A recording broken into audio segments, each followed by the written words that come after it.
O segundo entrevistado do dia do nosso programa Jornal Urgente é um especialista em governabilidade, digamos assim. É um deputado mais longevo na Câmara, foi o ministro da Saúde mais longevo que o Brasil teve nos últimos tempos, talvez nas últimas décadas, e é um dos mais experientes políticos que nós temos aqui no Brasil e sempre nos atende com muita gentileza, dedicando parte do seu tempo ao esclarecimento dos nossos ouvintes. Eu falo do deputado Ricardo Barros, que é do Partido Progressistas do Paraná e líder do governo na Câmara.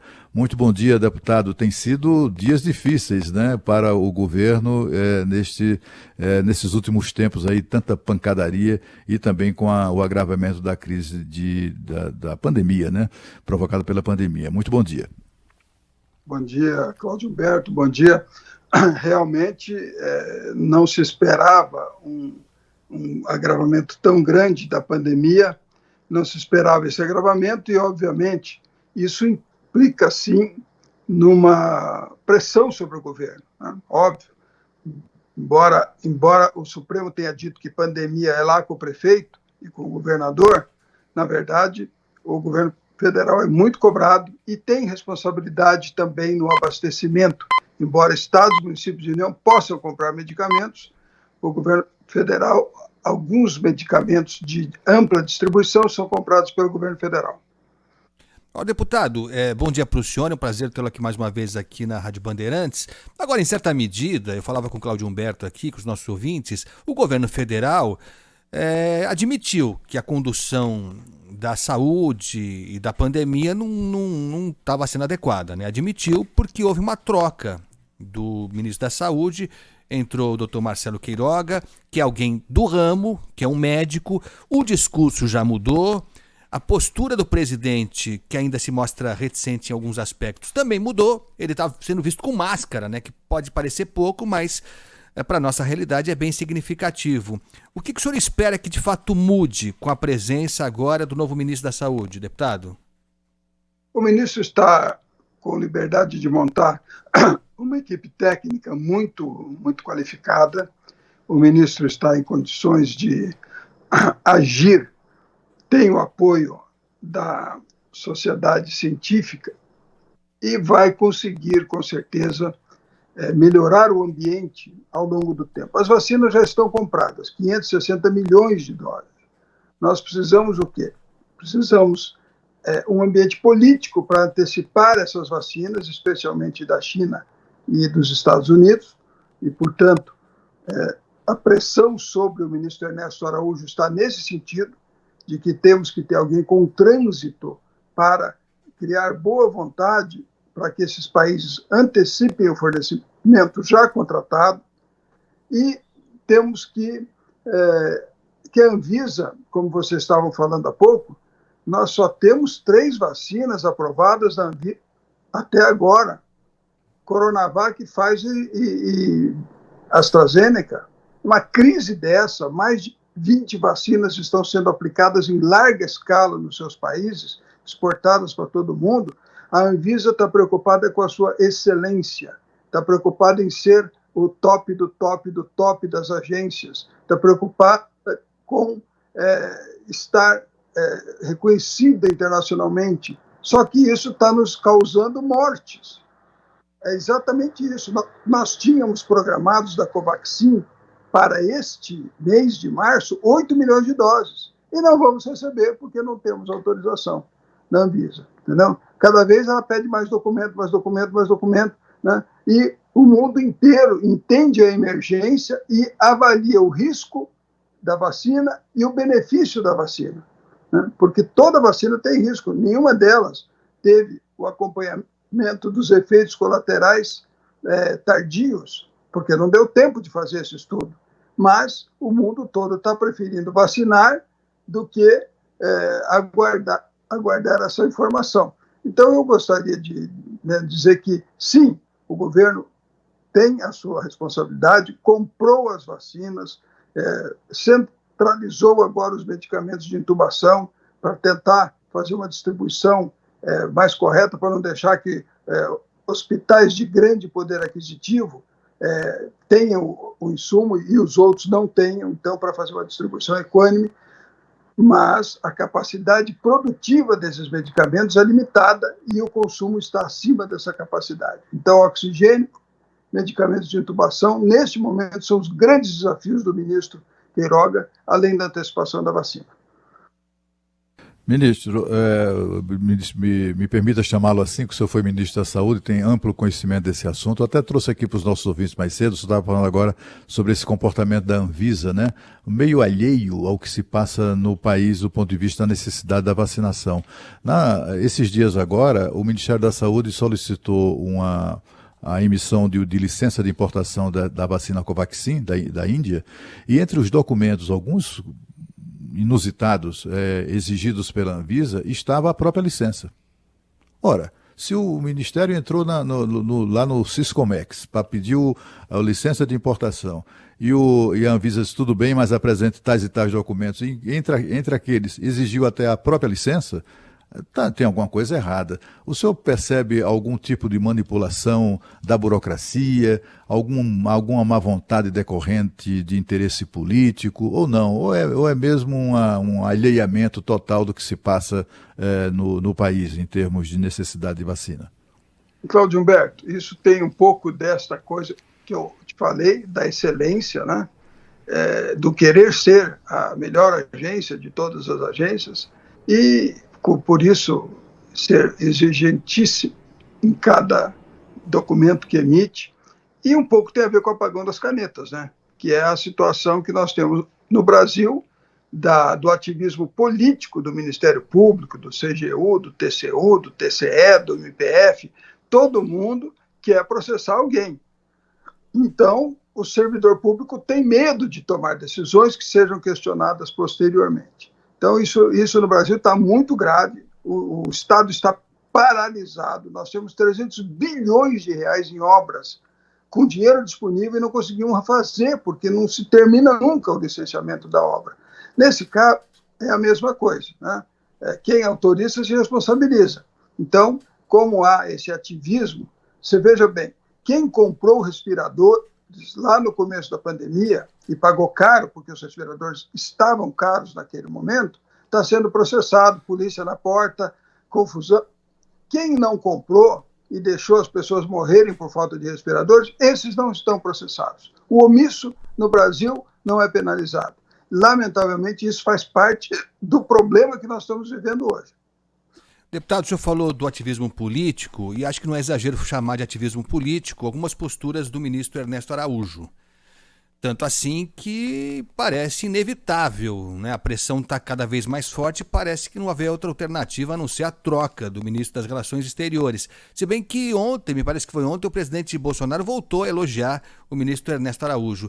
O senhor acha que a solução, a imagem melhorada do país para o mundo e, consequentemente, a maior facilidade para conseguir novas vacinas, o senhor acha que esse quadro passa necessariamente, obrigatoriamente, pelo afastamento, pela troca do ministro Ernesto Araújo? Olha, eu tinha feito o seguinte comentário que eu vou repetir. Ou o ministro vai à China e aos Estados Unidos, ou alguém tem que ir, né? Não é possível que a gente não consiga fazer uma demonstração real aos brasileiros de que alguma coisa está sendo feita, que há uma prioridade nessa questão da necessidade de antecipação do calendário vacinal.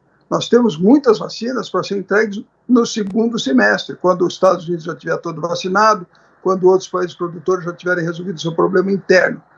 Mas não temos uma clara demonstração de que queremos antecipar a vacinação.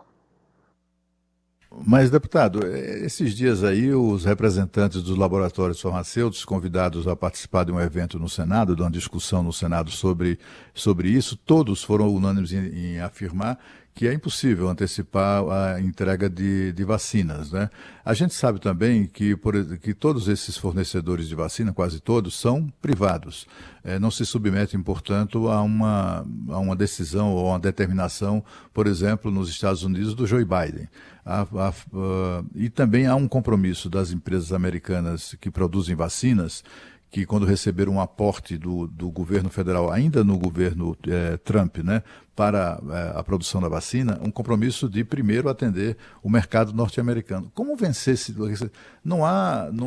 O senhor acha mesmo que é uma mudança de ministro ou do ministro das Relações Exteriores pode alterar isso? Porque, pelo que se diz aí, não adianta muito, enquanto eles não vacinarem os deles, não vai ter vacina para mais ninguém. Eles têm um excesso de produção, né? A Pfizer saiu vendendo vacina para o mundo inteiro, no começo. Por quê? Porque, por exemplo, a vacina da Moderna é do Estado americano, embora a Moderna seja privada. Porque o Estado americano botou 2 bilhões de dólares na Moderna para produzir a vacina. Ele tem o controle sobre essa questão. O que eu quero dizer, Cláudio Humberto, é que é preciso demonstrar à sociedade que se está lutando por isso. Então, o esforço tem que ser um esforço compreensível. Não é burocracia, mandar papel, falar por telefone. Vai lá, senta na frente do presidente Biden, pede para ele se ele pode fazer. Tenho certeza que dentro da capacidade produtiva do sistema americano de produção de vacinas, sim, é possível que alguma coisa seja antecipada. Temos contratos, essas empresas venderam vacinas para vários outros países, né? Então, todos têm a sua necessidade, todo mundo quer antecipar a vacina. Mas, no Brasil, por exemplo, a AstraZeneca está atrasando a entrega do IFA, do nosso, do produto básico para fazer a vacina. Vai atrasar o nosso calendário. Nós temos outros problemas, por exemplo, a Organização Mundial da Saúde, o COVAX Facility, nós compramos lá 40 milhões de doses. Estão vindo da Coreia do Sul, a AstraZeneca fabricada na Coreia do Sul, calendário atrasado de produção. Então, a própria Fiocruz também tem calendário atrasado de produção. Então, o que é o problema? Nós temos que encontrar uma solução mais eficaz. Agora, obviamente, o Brasil, que hoje, pela Anvisa, só pode comprar 3 vacinas, está muito limitado na sua capacidade de avançar. Então, a Rússia disponibilizou 10 milhões de doses, a gente não aprova a Sputnik. A Índia disponibilizou e pode adiantar mais 40 milhões de doses. A Covaxin pode adiantar mais 40 milhões de doses, mas também não aprova. Então, o governo, a Anvisa não é governo, mas a sociedade não vê como não sendo governo. Então, essa inércia da Anvisa, esse preciosismo da Anvisa, que, aliás, tem técnicos muito qualificados, eu não estou criticando a Anvisa aqui na sua capacidade técnica, eu estou criticando na sua visão política, né? Isso está nos atrapalhando a acelerar o calendário de vacinação. O deputado Ricardo Barros, me permita insistir um pouco mais nesse tema. O senhor tem razão, a Anvisa não é governo, ela tem os protocolos dela, enfim, tem a lógica dela, que para todos nós, acho que aqui ninguém discorda disso, parece um preciosismo exagerado e até perigoso, quase criminoso nesse período que nós estamos enfrentando. Mas, para além disso, eu vou voltar no tema do ministro Ernesto Araújo. O Senado, o presidente do Senado, Rodrigo Pacheco, foi claríssimo, disse que o Senado não pretende levar adiante propostas enquanto Ernesto Araújo estiver nas relações exteriores. Há um mal-estar claríssimo e até compreensível, por exemplo, dos chineses. Houve uma conduta inadequada, para dizer o mínimo, do ministro Ernesto Araújo, por algumas vezes já. O senhor, como líder do governo, defende a troca imediata do ministro Ernesto Araújo? Olha, eu sou o líder do governo, então eu defendo a posição do governo. O presidente entendeu o problema que está estabelecido, que se deseja um ministro com mais trânsito, né, com acesso e sem um passivo anterior de relacionamento com a China, com os Estados Unidos e outros países também, mas o ministro Ernesto Araújo, ele aplica a política do governo, como todos os ministros, e o Queiroga entrou dizendo isso, olha, a política é do governo, eu executo. Então, é preciso que haja o convencimento do presidente Bolsonaro sobre essa questão, e nós vamos aguardar o posicionamento dele. Quer dizer, por enquanto, o ministro Ernesto Araújo continua. É uma decisão do presidente da República. Tá para nascer o presidente que vai demitir o ministro porque a oposição fala mal dele, né? Ou porque a mídia não gosta dele, né? De fato, não se espera isso, até porque a política externa é do presidente, não é do ministro. Agora, o ministro, de fato, virou um símbolo, assim, disso, né? Da falta da perda de condições do Brasil, de fazer gestões junto a outros países, etc., no nível alto e também capaz de solucionar o problema aí da antecipação das vacinas. O Progressistas, deputado, tem como é que eu diria, tem se não o nome, mas o perfil para para ocupar o cargo de ministro das Relações Exteriores do Brasil neste momento. Quem o senhor acha, com a sua experiência, o senhor que há tanto tempo conhece aí as entranhas do poder e também da diplomacia, tem ali qual o perfil que o senhor tem que ser diplomata, tem que ser diplomata experiente, tem que ser um ex-presidente, tem que ser enfim, na sua opinião, qual o perfil adequado para um bom chanceler do Brasil neste momento? Olha, nós temos excelentes diplomatas na carreira, muito qualificados, com livre trânsito internacional. Nós temos também parlamentares com muita capacidade para fazer isso. O senador Aloysio Nunes já foi chanceler e fez um excelente trabalho. Nós temos que ter, nesse momento, a clareza de que, sim, precisamos melhorar o trânsito internacional. O ministro Ernesto pode se reposicionar ou vir outra pessoa para fazê-lo, mas na nomeação do ministro da Saúde agora, do Marcelo Queiroga, o presidente Bolsonaro já deu o recado que não mudou o seu entendimento de que não entregará ministérios aos partidos. Ele escolhe pessoas. A demonstração mais clara disso é que ele tem 2 ministros do Democratas, o Democrata se diz independente, tem até candidato à presidência e ele não demite, porque ele escolheu aquelas pessoas, independente da sua filiação partidária. Então, eu não espero que o presidente escolha um parlamentar para ministro, a não ser que ele se convença que aquele é o melhor perfil, e não porque queira agradar um partido ou outro. Nós estamos conversando aqui no Jornal Gente com o líder do governo na Câmara, o deputado Ricardo Barros. Deputado, houve a aprovação do orçamento, e algumas críticas. Bom, críticas são inevitáveis quase sempre, mas nesse caso aqui, alguns setores que me parecem essenciais foram de fato bem prejudicados, tiveram seu orçamento bastante reduzido. O meio ambiente, que a gente sabe que, para além da importância em si, ele também é relevante para a imagem que o Brasil passa para os outros países, que tem tudo a ver com o que a gente está falando agora aqui. O IBGE, um corte de 90%, no orçamento para o censo, tanto assim que a presidente do IBGE acabou pegando o boné e foi embora. E a saúde, um período mais do que essencial para a saúde, houve uma redução, se eu não estou enganado, de 160 bilhões e 900 milhões do ano passado para 125 e 800 milhões. Não dá para fazer coisa melhor, deputado? Não, o orçamento é o reflexo da sociedade brasileira. Nós votamos o orçamento com a opinião de todos os parlamentares que representam todos os setores e todas as regiões do país. O que a saúde, elas têm empenhados muitos bilhões de reais, que foram empenhados na época da pandemia e que ainda vão ser gastos. Os 2 bilhões da vacina é um exemplo desse, né? E o IBGE, sem razão a reclamação, porque não vai ter pesquisa casa em casa, porta em porta no meio da pandemia.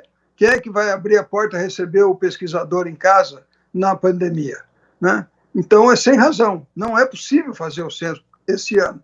Então, não há nenhuma razão para a reclamação do IBGE. A questão do meio ambiente, esta está à busca de recursos internacionais e também está com uma estrutura de prioridade do governo. Então, existem outras soluções para isso. Quando você falou dos nossos banqueiros, investidores, grandes empresários, essa é uma área que eles podiam atuar, né? A gente recebe doações milionárias de vários países para ajudar a conservação da Amazônia. Os nossos empresários brasileiros podiam ajudar nisso também. Então, foi feito o possível dentro do orçamento muito enxuto, muito limitado, que vai estar sob o teto fiscal e que já tinha 247 bilhões de déficit fiscal primário e se somam ainda mais 44 bilhões que nós aprovamos para o auxílio emergencial. Portanto, só esse ano, o Brasil já vai emitir 300 bilhões de letras do Tesouro para as futuras gerações pagarem. É difícil a situação fiscal do Brasil. Agora, deputado, ontem, inclusive, um dos ministérios, né, o titular de um dos ministérios que foi afetado aí no novo orçamento, ele me disse que há uma dificuldade de relacionamento do Congresso, continua havendo, né, da Câmara, com o Ministério da Economia. Não com o ministro Paulo Guedes, mas aparentemente a crítica que se faz é que o ministro Paulo Guedes não parece estar mandando de fato na sua própria equipe. Então, assim, o ministro assume compromissos, fecha acordos e determina que isso seja feito, mas aí o secretário da Fazenda, que é o Valderi, ele é quem manda. Então, ele ignora completamente, o que se diz aqui em Brasília, né? Ignora completamente a ordem que recebeu do ministro e faz o que ele quer. E os deputados, então, olha, já que o Ministério não cumpre o que acertou, então vamos fazer como a gente acha que deve fazer mesmo e tal. Tem isso mesmo? Há essa dificuldade de relacionamento entre o Ministério da Economia e o Parlamento? Claro que sim. Não só com o Parlamento, como todos os outros ministérios. Mas não por outra razão de que o Ministério da Economia é o freio. E todos os outros são aceleradores. Todo mundo quer gastar, todo mundo tem demanda, e legítima demanda para ser cumprida. E o Ministério da Economia tem que fazer com que todas as demandas caibam dentro do orçamento. Então, é da responsabilidade do Ministério da Economia preservar a receita, né, manter a capacidade de arrecadar para pagar as contas do governo e evitar gastos acima do que é possível arrecadar. Então, é o papel natural do Ministério da Economia. O que falta, talvez, é um pouco de habilidade na negociação e na concessão, né? O Ministério da Economia tem que entender a demanda da sociedade, do parlamento, e fazer algumas concessões. Tá bom, aqui nós topamos, então pega aqui, tira ali. O que foi o nosso auxílio emergencial agora? Foi uma troca. Tá bom, vamos dar mais 44 bilhões para o auxílio, mas vamos aprovar os gatilhos, as cláusulas de ajuste fiscal necessárias. Então também equilibrou o assunto e passou. Eu acho que o ministro Paulo Guedes é um ministro muito forte, tem muita força com o presidente, né? Mas o parlamento é que determina como será gasto o dinheiro arrecadado pela população. Aliás, é essa a função para a qual o parlamento foi criado. Bom, nós estamos já na reta aqui, temos mais uma entrevista pela frente. É uma pena, né, Cláudio Humberto, porque falar com o deputado Ricardo Barros é sempre muito prazeroso, porque ele fala mesmo, né? Ele fala. É sempre uma grande entrevista. É sempre uma grande entrevista. Infelizmente, para encerrar, pelo menos da minha parte aqui, deputado Ricardo Barros, chamou a atenção, agora nos últimos dias, o pronunciamento do presidente da Câmara, Arthur Lira, alguns deles na sequência, mas um em particular em que ele fala de remédios amargos que podem ser tomados e até remédios fatais, em alguns casos fatais, fazendo uma referência claramente a algumas medidas ou até a falta de ação do governo federal, particularmente em relação à pandemia. Como é que o senhor recebeu essa fala que não é algo trivial do presidente da Câmara, para muitos claramente se referindo até uma possibilidade eventual de impeachment. Como é que o senhor analisa isso? Olha, o presidente Arthur Lira, ele tem posições muito claras. É dele essa visão de que o ministro Ernesto Araújo não tem condições de ser o interlocutor para gerar boa vontade nos países para mudar o cronograma das vacinas. Então, ele se posiciona e, ao tomar esta essa dura fala, ele está dando ao presidente o instrumento para justificar a troca do comando do Ministério, né? Ele está dando ao presidente, olha, Ernesto, a situação agora é diferente, nós temos que conversar. Mas o presidente é que decide, o presidente não é uma pessoa de aceitar pressões, né? Então nós vamos ver como isso termina a médio prazo, qual é a decisão do presidente Bolsonaro, mas o presidente Arthur Lira é muito claro, né? A minha esposa, ex-governadora do Paraná, que é a Cida Borghetti, sempre fala assim, você comete muito sincericídio, mas é da minha natureza falar o que eu penso e o que eu acredito. A gente não está na política para enrolar ninguém, né? Nós temos que ser claros, transparentes, para que a sociedade entenda o caminho que está sendo direcionado à política de governo. Quer dizer, então, que aquele desabafo advertência, né, do presidente da Câmara não teve nada a ver com aquele discurso patético, digamos assim, do ex-ministro Pazuello nas despedidas dele, não é? Porque muita gente interpretou como isso, como se o Arthur Lira estivesse atribuindo a uma missão, digamos assim, do governo aquelas declarações do Pazuello. Não, na verdade, mudanças precisam ser feitas em algumas áreas do governo que não estão tendo desempenho satisfatório na visão do parlamento, não é na visão do presidente. O presidente Arthur Lira dá ao presidente da República um instrumento político que justifique a ele, eventualmente, trocar assessores que são bolsonaristas raiz, que são muito ligados a ele, mas que, até por isso, acabaram se indispondo no cenário por defender posições da extrema, né? O governo é de centro, o governo tem que ser de centro, o governo é do bom senso, do consenso, do realizar, do criar ambiente para que as coisas aconteçam. E o discurso radical não ajuda nessa direção. Então, talvez tenha sido esse o movimento do presidente Arthur Lira. Deputado Ricardo Barros, líder do governo na Câmara, foi um prazer mais uma vez falar com o senhor aqui na Rádio Bandeirantes. Um bom final de semana e até uma próxima. Trabalharemos duro para superar essa crise, pode ter certeza.